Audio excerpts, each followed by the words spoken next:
नमो नमः छात्रा, सभी को नमस्कार। आज हम आपकी पाठ्यपुस्तक का जो त्रयोदशः पाठ यानी 13वां पाठ है, जिसका नाम है अमृतम संस्कृतम। इस पाठ का हम आज अध्ययन करेंगे।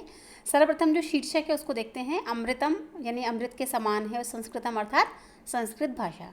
अर्थात आप जो भाषा संस्कृत पढ़ रहे हैं वो कितनी अच्छी है, अमृत के समान है, आपके लिए फलकारी है, लाभकारी है। तो इसकी जो जो विशेषताएँ हैं वो इस पाठ में दी गई हैं। आइए पाठ का प्रारंभ हम करते हैं। विश्वस्य उपलब्धासु भाषासु संस्कृत भाषा प्राचीनतमा। विश्व में विश्व की जो उपलब्ध भाषाएं हैं, यानी आज जो भाषाएं विश्व में उपलब्ध हैं, उनमें संस्कृत भाषा यानी संस्कृत भाषा जो है प्राचीनतमा यानी सबसे पुरानी है। प्राचीनतमा का अर्थ होता है सबसे पुरानी। तो सबसे पुरानी भाषा है संस्कृत भाषा। भाषा अस्ति यानी भाषा है। विश्व की उपलब्ध सभी भाषाओं में संस्कृत भाषा सबसे पुरानी भाषा है। भाषेयम, ये जो शब्द है भाषेयम, दो शब्द हैं इसमें, भाषा धन इयम।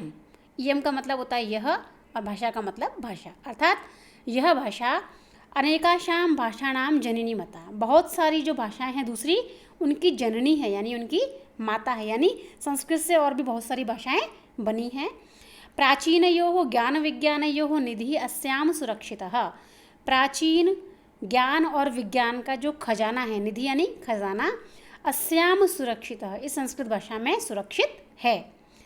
और संस्कृतस्य महत्व विषये केनापि कथितम, संस्कृत के महत्व के विषय में केनापि यानी केन धन अपि, किसी के द्वारा भी कथितम यानी कहा गया है। क्या कहा गया है कि भारतस्य प्रतिष्ठे द्वे संस्कृतम संस्कृतिस्तथा। क्या कहा गया है, कितनी बड़ी बात कही गई है कि भारत के प्रतिष्ठे यानी सम्मान के कारण, भारत जो देश है उसके सम्मान के द्वे यानी दो ही कारण हैं।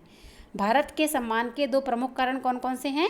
संस्कृतम यानी यहाँ की संस्कृत भाषा जो किसी और के पास नहीं है, और संस्कृति यानी भारतीय प्राचीन संस्कृति।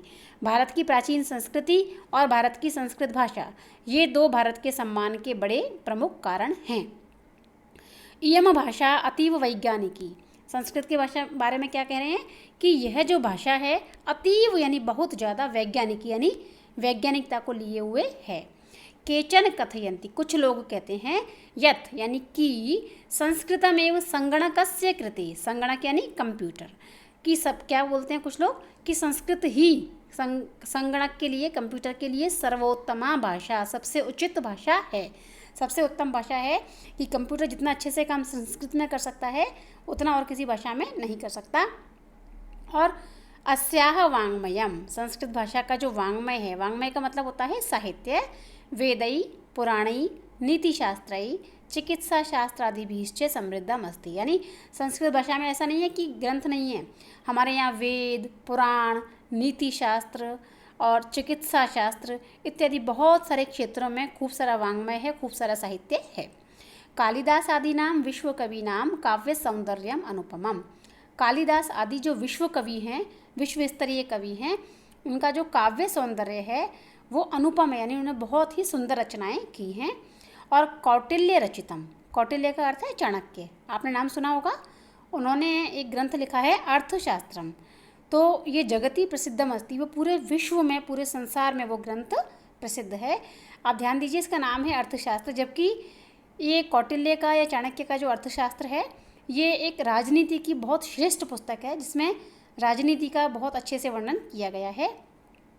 और गणित शास्त्रे शून्यस्य प्रतिपादनम सर्वप्रथमम आर्यभट्टः अकरोत्, गणित शास्त्र के अंदर जो जीरो है, जो शून्य है, उसका प्रतिपादन किसने किया था?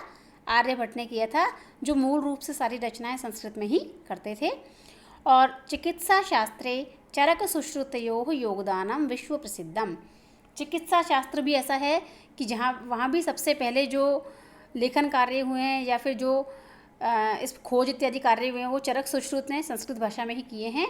तो चरक और सुश्रुत ये प्रमुख चिकित्सा शास्त्री प्राचीन काल में हुए थे, और इन्होंने चिकित्सा शास्त्र में बहुत ज़्यादा योगदान दिया है जो विश्व प्रसिद्ध है। संस्कृते यानी अन्यानि शास्त्राणि विद्यन्ते, और इन ऊपर जो कहे गए हैं इनके अतिरिक्त यानी जो भी अन्य शास्त्र हैं, अन्य ज्ञान के क्षेत्र हैं, वो कौन कौन है? वास्तुशास्त्रम, रसायनशास्त्रम, खगोल विज्ञानम, ज्योतिषशास्त्रम, विमानशास्त्रम इत्यादीनि उल्लेखनीयानि।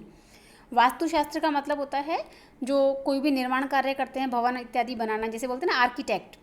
और रसायन शास्त्रम का मतलब होता है ये विज्ञान की एक शाखा है, केमिस्ट्री, खगोल विज्ञान, जिसमें आकाश के बारे में अध्ययन किया जाता है। ज्योतिष शास्त्रम आप जानते हैं, विमान शास्त्रम, इसमें विमान के निर्माण, उसकी प्रक्रिया आदि के बारे में अध्ययन किया जाता है। इत्यादि उल्लेखनीय, यानी ये कुछ प्रमुख हैं जिनका हम उल्लेख कर सकते हैं कि ये भी संस्कृत में काफ़ी हमारे यहाँ ग्रंथ मिलते हैं। और संस्कृते विद्यमानाः सूक्तयः अभ्युदयाय प्रेरयन्ति। और इसके अतिरिक्त जो महत्वपूर्ण बात है वो ये कि संस्कृत में जो सूक्तियाँ विद्यमान हैं, सूक्तियाँ का मतलब जो अच्छी बातें कही गई हैं, वो अभ्युदयाय प्रेरयन्ति, वो इतनी अच्छी हैं कि अभ्युदय के लिए, व्यक्ति को उन्नति के लिए प्रेरित करती हैं।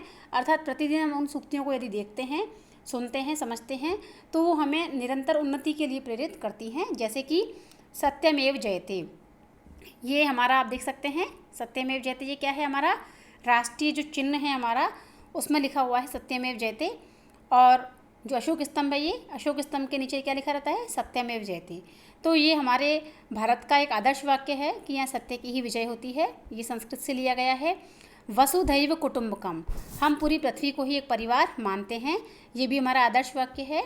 और विद्यया अमृतम अश्नुते, ये जो आप एनसीईआरटी की पुस्तक अभी पढ़ रहे हैं, इसमें जो एम्ब्लेम है उसके नीचे क्या लिखा रहता है, विद्यया अमृतम अश्नुते, अर्थात विद्या से अमरता की प्राप्ति होती है। तो ये भी संस्कृत की सूक्तियों से ही लिया गया आदर्श वाक्य है। योगः कर्मसु कौशलम इत्यादयः, योग कर्मसु योग जो है वो कर्म में कुशलता ही योग है, ये इसका अर्थ है। और ये भी संस्कृत की सूक्ति ली गई है, और ये कोई प्रशासनिक अकादमी है उसके लिए आदर्श वाक्य है। इस प्रकार विभिन्न क्षेत्रों में, विभिन्न विभागों में जो आदर्श वाक्य हैं वो क्या हैं, संस्कृत की सूक्तियाँ। और ये क्यों ली गई हैं, क्योंकि ये निरंतर ही व्यक्ति को उन्नति के लिए प्रेरित करती हैं। और सर्वभूतेषु आत्मवत व्यवहारम कर्तुम संस्कृत भाषा सम्यक शिक्षयति, सर्वभूतेषु यानी सभी प्राणियों के साथ, आत्मवत यानी अपने जैसा व्यवहार करने के लिए संस्कृत भाषा अच्छे से सिखाती है। अर्थात संस्कृत भाषा क्या सिखाती है कि सभी के साथ वैसा व्यवहार करो जैसा आप अपने साथ में चाहते हो। और केचन कथयन्ति, कुछ लोग कहते हैं कि संस्कृत भाषायाम केवलम धार्मिकम साहित्यम वर्तते, क्या कहते हैं कि संस्कृत भाषा में कुछ नहीं है, पुराना केवल धार्मिक साहित्य ही है। तो ऐसा धारणा समीचीना नास्ति, तो ये जो धारणा है, ये जो विचार है, ये समीचीन नहीं, यानी बिल्कुल भी सही नहीं है। क्योंकि संस्कृत में सिर्फ धार्मिक साहित्य नहीं है, अपितु जीवन के हर क्षेत्र से जुड़ा हुआ साहित्य, अध्ययन इत्यादि है। ये आप देख सकते हैं एनसीईआरटी का जो आदर्श वाक्य से लिखा हुआ चिन्ह है कि विद्या से अमरता की प्राप्ति होती है। संस्कृत ग्रंथेषु मानव जीवनाय विविधाः विषयाः समाविष्टा सन्ति, अभी हमने देखा कि संस्कृत में सिर्फ धार्मिक साहित्य नहीं है, अपितु मानव जीवन के लिए जो भी विभिन्न विषय हैं वो सभी का समावेश इसमें किया गया है। महापुरुषाणां मतिः उत्तम जनानां धृतिः सामान्य जनानां जीवन पद्धति, महापुरुषों का जो बुद्धिमानी से उन्होंने जो कार्य किए हैं, अर्थात उनकी बुद्धि या मति, उत्तम जनानां धृतिः, उत्तम लोगों के द्वारा जो धैर्यपूर्वक कार्य किए गए हैं, अर्थात उनका धृति यानी धैर्य। और सामान्य जनानां जीवन पद्धति, सामान्य लोगों के जीवन का जो साधारण तरीका है वो सब कुछ संस्कृत में वर्णिताः सन्ति, यानी वर्णित किए गए हैं।